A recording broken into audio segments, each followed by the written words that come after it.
Today I'm going to be doing my video on advice for Enneagram Type 8 from other Enneagram Type 8s.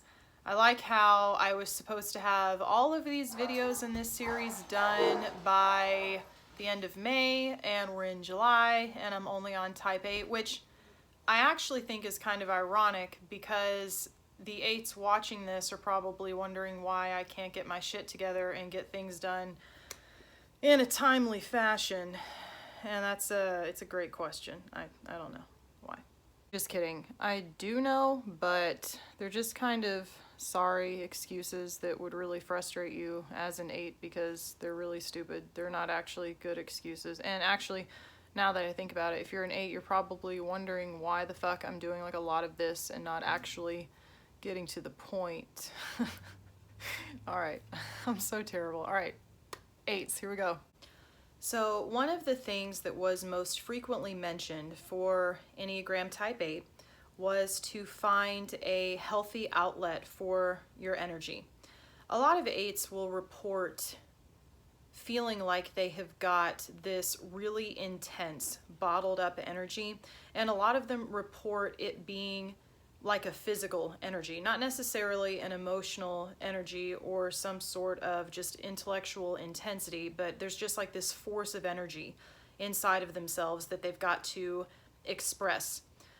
That energy, in my opinion, is what I think makes 8 so successful at what they do, because they take all of that energy, that life force, if you will, that's inside of them, and they channel it into things that they want to change. And I think that's part of what makes them an 8. It's what it makes them so successful. It's part of why they find themselves accidentally in leadership positions that they weren't necessarily striving to get. But 8s will say that that energy can get bottled up sometimes, and they have to have a way to express it. The most common method of energy release, if you will, that I've gotten from not only just the 8s that sent me these emails, but clients that I've had that are 8s, and friends and people I've worked with and people that I've just met, interviews I've listened to, research I've read, books I've read. A very, very common method for energy release is exercising. The same here too. Working out is really good. Some 8s said yoga, which kind of surprised me because that really requires more of an energy retention versus just kind of sweating it out and moving and getting your heart rate up and that sort of stuff. But exercise in general is something that's been recommended. I had one 8 specifically say that even if you couldn't work out, just doing something physical, even working with your hands. The important part about energy expression for 8s is that because it's a very physical feeling for them, the expression has to be a physical expression as well, okay? The second thing that I got consistently from 8s was to stay humble. The 8s that wrote to me have really gotten to this place where they realized that they had a degree of arrogance to them. Although I do want to say this, I don't want to paint a picture of people who are Type 8 as being consciously arrogant people. Those types do exist as well. But I really think when we talk about arrogance for Type 8, for the most part, just your average, everyday, ordinary 8, it's not necessarily that they think they're better than other people. I think a lot of it is just that it doesn't occur to them that they could have a weakness or be wrong or have problems, or that there could be something that they can't do or talk their way out of. That in and of itself is a form of arrogance. But I did have a couple of 8s specifically say that they believed that they were better than other people. I had one 8 specifically say that when she first learned the Enneagram, she thought that her type, Type 8, was the best type. And she talked about how over time she's learned that each type has different strengths and different weaknesses, and there's not necessarily a better or a worse. We're all just different types of humans, and we have different things to bring to the table. And she even went on to talk a little bit about how when she was able to humble herself and take advice and perspectives and just to make room for other people to do things their way, she learned so many things from then and then gained so many things that she didn't have before. And so she's got this respect now for all of the other types because they kind of keep her in check, each of them in different ways, you know. So stay humble if you're an 8 from other 8s. There was only one other thing that I got consistently, and this one is the only point that I had sent to me from every single 8 that emailed me made this point, and I love this. Stop playing God. It isn't that 8s intentionally play God. I mean, okay, these people aren't waking up in the morning saying, hey, I know, today I'm just going to dictate my will on every single person, and if they don't do what I want them to do, I'm going to punish them. It doesn't work that way. It's, again, I think it just comes from the fact that 8s are so used to making life happen for them. They don't run into, I'm not going to say that. They do run into obstacles just like everybody else, but 8s don't stay there for long. Obstacles aren't obstacles for long when you're an 8. And so I think as you're an 8 and you go through life and you find that when you assert yourself, things happen the way that you wanted them to happen, or when you exert some sort of control, you get what you want.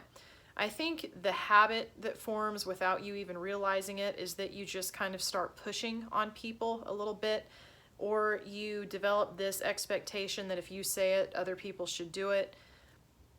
And that can come across to other people as playing God. I'll also say this too, especially if you're an 8 with a dominant sexual variant. I think this probably happens more with them than with other types of 8s. At least that would be my hypothesis, because sexual 8s do tend to be very controlling. They view the people in their life as, I say objects in the sense that in the mind of a sexual 8, it's like, this is my person, they're mine, so I'm going to take care of them and I'm going to do all of these things for them. But sexual 8s, and maybe 8s in general, don't realize, I think, that they're treating people like objects and that each person has the right to make their own decisions, whether those decisions include you or exclude you.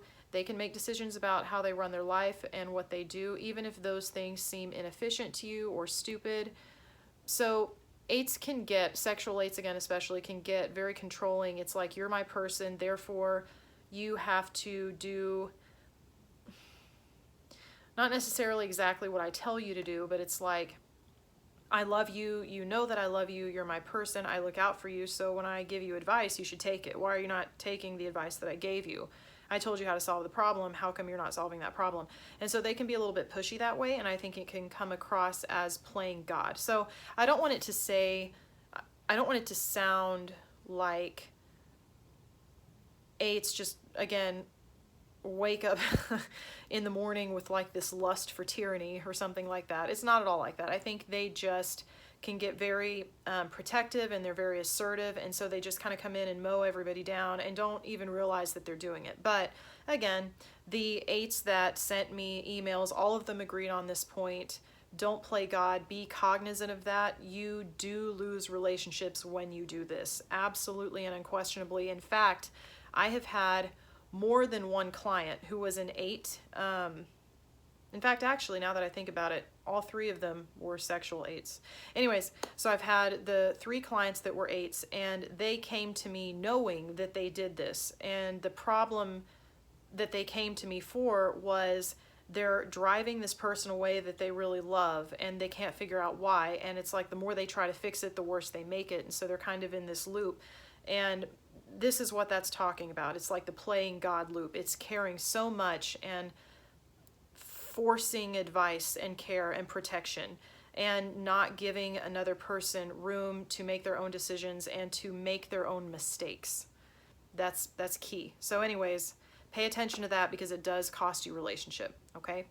So those are really the only 3 things that I got from 8s. I think those are really awesome points. If you're an 8 and you contributed to this video, thank you so much for doing so. I'm going to be entirely honest, I wasn't expecting any 8s to respond whatsoever, because typically speaking, 8s are the least likely to give a fuck about the Enneagram in the first place. So this is really awesome that I got this kind of feedback, and that I had so many people respond to help out. So anyways, that's it. I will get working on my video for type 9 as soon as possible. That could be like later today. It could be 20 years from now with the way my life's going. I mean, at this point, I'm just not making promises, but it is coming. So thanks.